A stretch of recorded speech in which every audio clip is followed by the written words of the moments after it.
Dia de sobrecarga da Terra. Provavelmente no dia 29 de julho ninguém chegou e te disse Feliz dia de sobrecarga da Terra, até porque não há nada de feliz nisso. O dia de sobrecarga da Terra marca o dia no ano em que a humanidade usou todos os recursos biológicos que a Terra pode renovar durante um ano. O Global Footprint Network promoveu um método para medir a demanda humana na quantidade total de recursos naturais, ou seja, para medir qual é a quantidade necessária de recursos naturais para suprir uma população ou uma economia. A esse cálculo damos o nome de Ecological Footprint, que se traduz para pegada ecológica.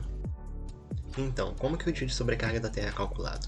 Posso fazer uma divisão simples. Você usa basicamente 3 valores. O primeiro valor é a biocapacidade. Podemos entendê-la como a capacidade que um ecossistema tem de regenerar os seus recursos naturais e absorver os materiais que forem desperdiçados. Agora, para abastecer a demanda de uma população ou de uma economia, precisamos de uma determinada quantidade de recursos naturais. Essa quantidade necessária para suprir essa população é o que chamamos de footprint, que é o nosso segundo valor. O terceiro valor é bem simples, 365, o número de dias em um ano. Quando o footprint é maior que a biocapacidade, temos um déficit ecológico.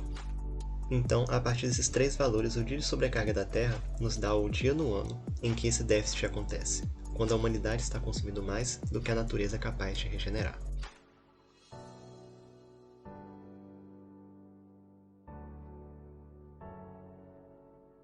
Então você me pergunta, e quando foi que isso já aconteceu? Pois é, ao ver nessa lista com atualização de até 2018, que está disponibilizada pelo overshootday.org, os dias de sobrecarga da Terra que vem acontecendo desde a década de 70 têm ocorrido de forma muito frequente ultimamente. E não tem sido pouca coisa não. A influência humana no planeta provavelmente é muito maior do que você pensava.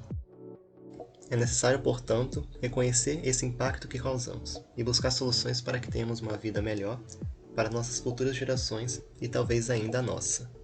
O que os governantes farão no futuro ainda é um assunto em aberto, mas o que você pode fazer certamente hoje é principalmente evitar o desperdício de alimentos, a água potável e evitar o consumismo desordenado. Então, não fique esperando o problema bater na sua porta, porque já tem feito isso faz tempo. Se você pode fazer sua parte, faça agora.